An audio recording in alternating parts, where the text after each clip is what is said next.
Hola, ¿qué tal amigos y amigas de Fútbol Insólito?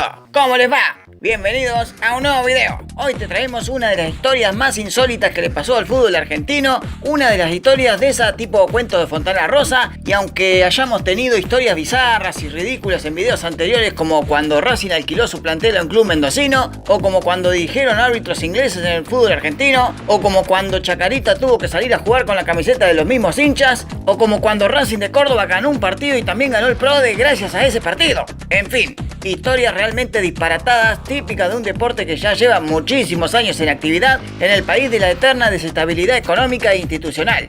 Hoy te traemos el día que se vendieron 5 entradas en un partido profesional. Veamos. Passa passo pro Sérgio y faz lo imposible.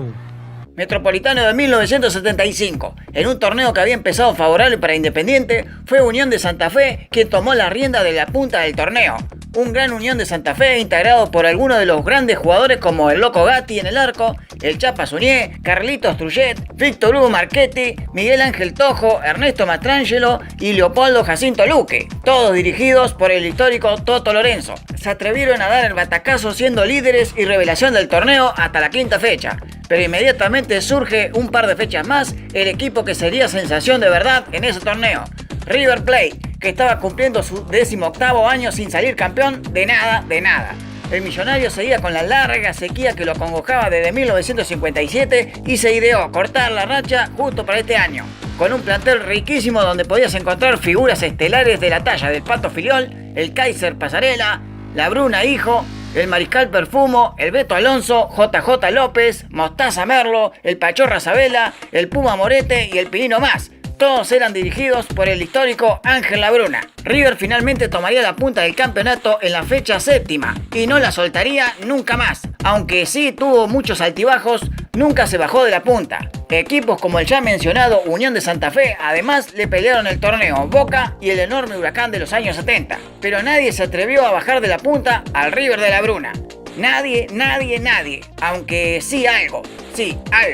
Algo atentó contra la alegría millonaria en ese torneo, la huelga de futbolistas profesionales. Durante unas cuantas semanas atrás, de agosto de ese año 75, se habían iniciado negociaciones entre agremiados y la AFA por 2 pedidos trascendentales: que se firmasen el convenio colectivo de trabajo para los jugadores y que se levantara la sanción a Juan Taberna, el 9 de Banfield, quien había dado positivo siendo el primero en la historia de los controles antidoping de toda la historia del fútbol argentino. Sí, Juan Taberna, el primer positivo del fútbol argentino en el doping. Pero parecía que la AFA no estaba dispuesta a darles nada de nada. Ni el convenio, ni rever la sanción de Taberna, que le habían dado 1 año, nada. De reducirle, nada, tampoco. A los juveniles, tampoco, nada de nada. La AFA no quería saber absolutamente nada de negociar. Y llegó el miércoles 13 de agosto, a un día de celebrarse una fecha más del torneo, la 37ª, digamos la anteúltima fecha. La relación entre la AFA y agremiados se rompió. No había acuerdo de nada. Punto. La fecha anterior, River había vencido a San Lorenzo por 2-0 en el Monumental, con 2 goles del Beto Alonso, y había dado un gran paso para salir campeón y cortar de una vez esa mala racha sin salir campeón de hace 18 años. Y justamente en la fecha 37 enfrentaría a Argentinos Juniors en la cancha de Vélez, donde de conseguir el triunfo lograría gritar campeón por fin. Pero el día anterior estalló la huelga de jugadores profesionales y agremiados pidió que se suspendiera la fecha, principalmente porque se definirían cosas importantes como el título y los descensos abajo, aunque faltaba todavía una fecha más. La AFA dijo no, así como en 1948, si los jugadores profesionales no salen a jugar, la AFA decidirá continuar el torneo con jugadores juveniles y amateur, aunque sea, pero el torneo tiene que seguir. No hay más tiempo para alargar la huelga y el torneo porque enseguida iba a arrancar el torneo nacional. Y sí, se adelantaron 4 partidos para ese jueves histórico. 4 partidos con juveniles. Boca le ganó al Boys, Vélez le ganó a Colón, Central le ganó a Racing y River venció en Liniers a Argentinos Juniors por 1-0 con gol de Rubén Norberto Bruno. Un injonable en la historia de River, pero que quedó en la historia por haber metido el gol que le dio el campeonato a River después de 18 años. River finalmente gritó campeón y sin los profesionales en la cancha, a puros juveniles, aunque sí habían llenado la cancha de Vélez. Un dato falopia de ese partido entre Argentinos Juniors y River fue que uno de los pibitos alcanzapelotas que tuvieron ese día histórico para River en la cancha fue ni más ni menos que un tal Diego Armando Maradona. de 14 años y que un año después, más precisamente en el Nacional de 1976, debutaría en la primera división de Argentinos Juniors. Si querés que haga un video especial contándote la historia de ese River de 1975, déjamelo en los comentarios. Sigo. Y acá donde la historia comienza lo insólito, porque como te dije, se habían adelantado 4 partidos de esa fecha, por el tema títulos y descensos, aunque los descensos después se anularon, una vez más. Boca le había ganado al Boys, Vélez le había ganado a Colón, River a Argentinos Juniors y Central le había ganado a Racing. Ojo, lo que no te conté es cómo salió ese partido entre Central y Racing. Sí, como lo ves, Central le ganó a Racing 10-0. Te cuento. El partido estaba programado para las 3 de la tarde. En una tarde fría de agosto, los rosarinos llegaron al cilindro de Avellaneda con el equipo de reserva. Obviamente los profesionales estaban en huelga, como dije antes. Pero Racing no presentó equipo. Habían sido designados 11 juveniles y 5 de la reserva y ninguno se había presentado en la cancha. ¡Qué mamarracho! Encima Rosario Central se preparó para jugar sin saber lo que se iba a jugar y el árbitro Abel Neco esperó los 15 minutos reglamentarios y Racing no pudo conseguir 16 jugadores, ni siquiera 11 para salir a la cancha aunque sea. Un papelón.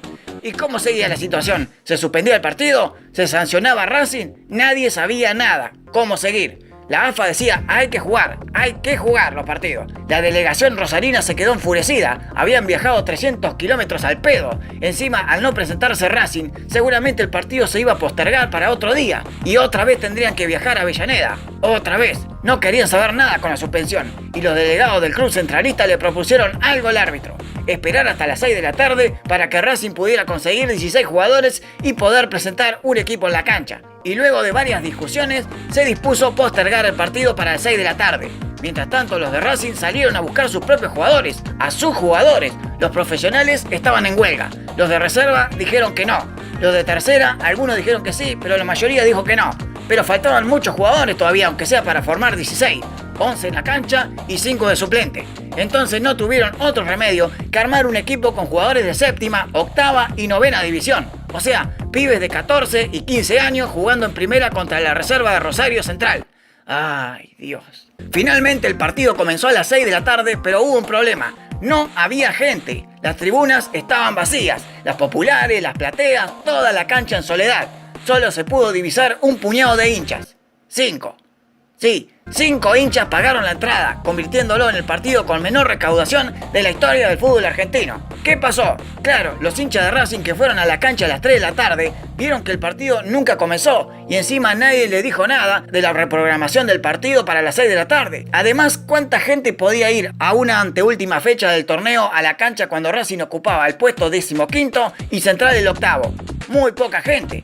Lo dieron por suspendido y cada uno se fue para la casa. En épocas de ausencia de comunicación, no había celulares, ni internet, ni siquiera la transmisión del partido arrancó, ese de las 3 de la tarde, porque no se jugó. Y la decisión de reprogramación fue cuando la gente ya se había ido. Así que el partido empezó a las 6 de la tarde con solo 5 hinchas que pagaron las 5 entradas. Supongo que han sido cercanos a la cancha o familiares de alguno de los pibes que esa tarde debutaban.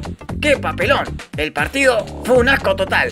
La reserva de Central fue demasiado para los pibitos de Racing y en 30 minutos del primer tiempo, Rosario Central ya le ganaba 6-0. Miguel Juárez, el futuro ídolo de Ferro, cerró el primer tiempo 7-0 a favor de los de Rosario. La transmisión del partido fue tan sorpresiva para los hinchas de Racing que escuchaban gritar goles y goles en la radio de un partido que nunca había arrancado.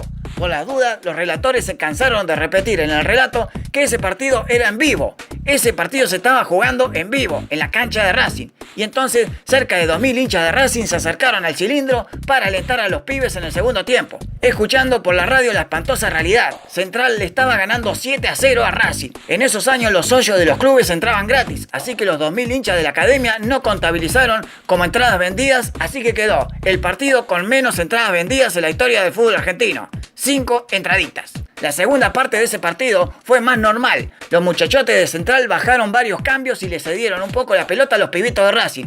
Pero estos no pudieron quebrar el cero. Encima Rosario Central les convirtió 3 goles más para cerrar en un ridículo, espantoso, sorpresivo y aplastante 10-0, transformándose así en la peor derrota en toda la historia de Racing Club y en la mejor goleada que Rosario Central metió en el profesionalismo. Los medios gráficos a los días siguientes titularon el bochornoso episodio como el crimen perfecto.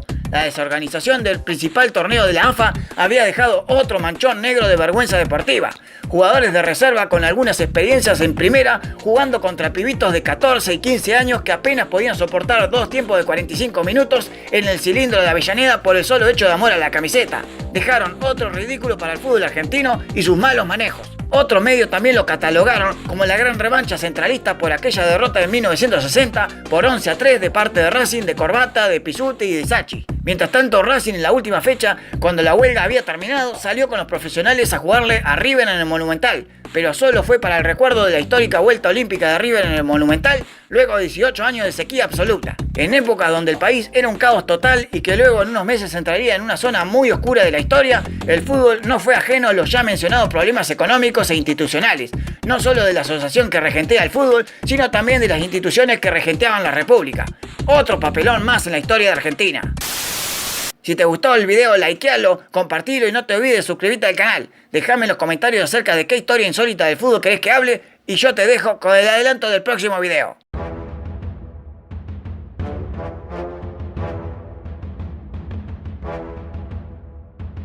El descenso de Boca Juniors que nadie se acuerda.